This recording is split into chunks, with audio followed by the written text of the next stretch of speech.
I'm Shannon. I'm Lily. And I'm her mom. And I'm her daughter. And we are here to review Keeping Up with the Kardashians, Season 8, Episode 3. Starts out with Bruce and Chris discussing getting a gun for the house. I think that's very wise. You know, you do need protection. I have a conceal and carry myself. I have no issue with Bruce getting a gun. I'm not scared of it. I know it's for protection. This episode covered Kim's divorce deposition quite a bit. We'll get back to that in a little bit. Brandon, Brody, Leah, I know at least one of the girls, it was either Kendall or Kylie, went and played paint guns and had a good time. And it was a good time for Brody and Bruce to bond. Last episode, Brody had kind of let it out that he felt like Bruce wasn't exactly there for him as a kid. And so I think it is so good to see those two really bonding and working on the relationship. So Rob approaches Scott and says, hey, let's get us some guns. Let's get some guns. And Scott's talking about, he's got kids there and where would we hide it and finding a hiding place. Scott, if you want to know the best hiding place in your house, ask Mason, because nobody can hide shit as well as a kid can. So if you're trying to hide your guns to where your kids can't find them, good luck with that. I go with the teach your kids to stay the hell away from your guns. If they're young, I grew up with them in my house, and I've grown up with them in our house. And you just know to stay the hell away from them. Or else. Kim goes to the hospital. Yes, Kim goes to the hospital. She's having severe pains. And she felt like she was in labor. Now, what I thought was funny about that is she hasn't had a baby. Well, but she hasn't had a baby yet, so how do you know what labor feels like? Yeah. So I thought that was kind of funny. I can imagine. And then she was like, if labor's this bad, I'm going to want to hang myself or slit my own throat. Bitch, it is that bad, okay? I don't know how bad of a pain you were having, but childbirth was absolutely that bad, in my opinion. So Bruce answers Chris's call during gun school. Bruce, don't answer that shit in the middle of class. It's rude to the other people taking gun school. I kind of laughed how, I don't know who's next to him. He goes, that was Robert. Rob. Yeah. And he was like, look, I'm in gun class. I gotta go. You're not bringing a gun into... Click. Bye-bye. Now, personally, I thought that it was good that Bruce wants the girls to learn gun safety. I mean, they're 15 and 17. These are not toddlers we're taking to the gun range. And I do think that it's important when your kid gets to that kind of age that you put that option out there. I think, kids knowing gun safety is extremely important. You would teach them to drive a car safely. And a car is just as... Actually, for teenagers, it is probably more unsafe for your kid to be driving a car than for you to own a gun at home. I don't know the statistics on that. I'm just throwing it out there. Basically, when your child turns 16 and you give them a car, you're giving them a weapon. So you teach them how to safely use it, and you make sure they understand it's a responsibility. It is not a privilege. It is not something you fart around with. But Scott acts like a total douche in the gun class. Gonna shoot it like this? Gonna shoot it like this? Like I'm a gangster? No, you can't. You just look like a total jackass, Scott. That's only in the movies, like, suck off, you dead. They don't do that in real life. And Rob was very mature and responsible about the whole gun thing. He's like, this is not a toy. You don't fart around. He was right, and I thought he handled it very well. Because sometimes Rob, especially you get him in a place with Scott, and they act like two goobers. Kim finds out she does not need surgery. She does not have appendicitis, some kind of That's good. stomach infection. And Courtney and Chloe and Chris, they're all very supportive of her, and that's great. And Scott wants to tell the story about the gun range, and He might make some parts up. He kind of I feel like it wasn't really, from what I saw, it wasn't an accurate, It wasn't true. story to what I saw. But then they also discussed whether Rob should have a gun or not. I don't know, Rob. I don't know you well enough to know. Again, that's a personal thing. But what Scott says, he was turned off about guns because now he realizes you don't know who has them.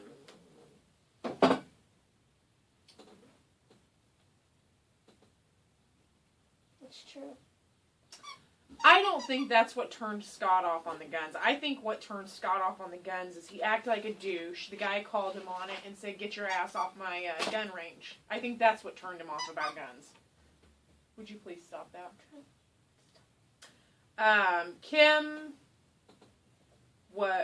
Chris was mad that Kendall went to the gun range. She's very responsible. I think that was right of her. I don't think that she was taking it lightly. I don't think she went going, "Ooh, I'm going to go shoot him up, cowboy. I'm going to go play me some G.I. Joe." And what really cracked me up about Brandon and Brody had the conversation about guns, and Brandon... While playing golf.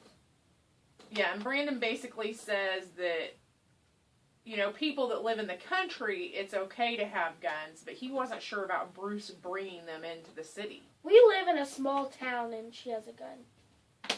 Well, that's not really the point. I mean, people that live in the country, I don't know that they need a gun any more or less than anybody else, but I don't know that the city of Calabasas probably has as many thugs hanging out with guns running around either.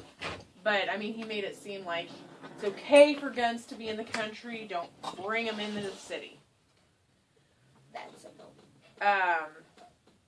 Kendall comes up with the idea to compromise on the gun safe. That's smart. Those who want to know can know. Those who don't want to know don't need to know. And she took the initiative to help Bruce build the safe and put the safe together and see what needed to be done, and so I gave her kudos for that. I mean, didn't you think that she was very responsible with how she was handling the entire situation? Much more. From the gun handling to the storage to the who has access. So I don't think this is going to be a kid that's just going to go, take it to school or do something stupid with it. Show it to all her friends. Yeah, I think she took the whole responsibility very seriously. I think at first she was kind of scared, but I mean, I would be scared at first. I'd be like, Well, you should be a little scared. I mean, it's a very serious thing. Yeah, I think if you don't have any fear of your handgun at all, Then you're probably getting a little too cocky, and an accident's probably going to happen soon. Especially if you want to act like Scott.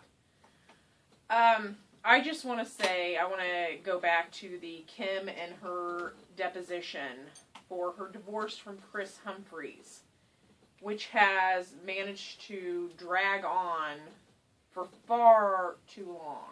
The deposition itself lasted 7 hours, which I think is longer than their marriage lasted. So, I'm not sure that was fair. But she had said in there that she really wanted to see Chris at the deposition, to tell him, hey, let's let bygones be bygones. We could still be friends. I call bullshit, Kim. If he's not bullshit. even going to show up, then screw you, dude. I call bullshit, and here's why I call bullshit. Because I really think that what Kim wants to do is nut punch him. I think she wants to nut punch him because he's put her through hell on Hit him in the groin. Hit him in the groin. Because I think, and tell me your opinion, I don't think it's right for, I think he has no dignity left to drag this on this long when the woman is pregnant with another man's child. He has no dignity whatsoever. And he's really milking this whole thing. Now, in some states, you cannot get a divorce if you're pregnant. It's not even an option until you have that baby. But I'm guessing that's not an issue here because, you know, it sounds like he keeps dragging on the situation. But really, she should have been divorced pretty quick from him. So I don't like him for that. I think he's a little weasel. And I think he is a coward. What's a because weasel? it's an animal. It's weaselly-like. I think he's a coward. And, again, I call bullshit. I think she wants to nut punch him. Rob and Bruce go gun shopping together, looking at some Glocks, and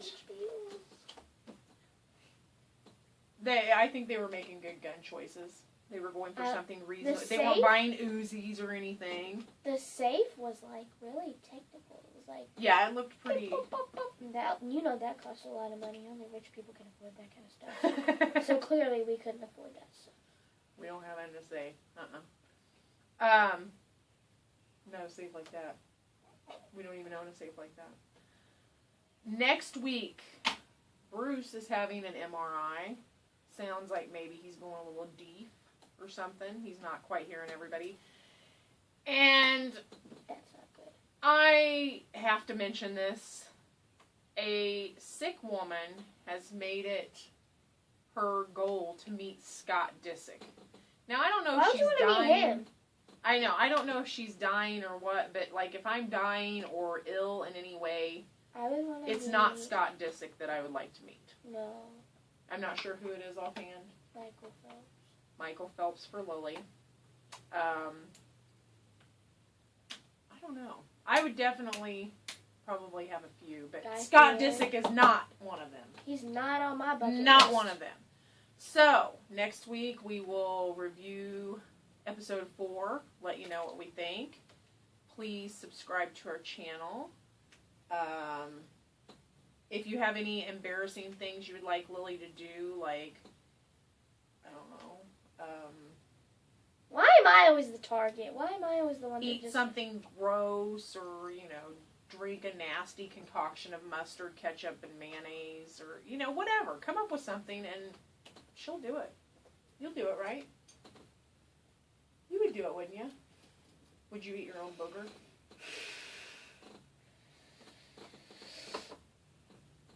Would you? You would. She would eat her own booger. Okay? For you guys. For you guys. So give her something. Give her something good to do. Okay? Anyway, thank you for watching. We appreciate it. We love you for being one of our viewers. Ready?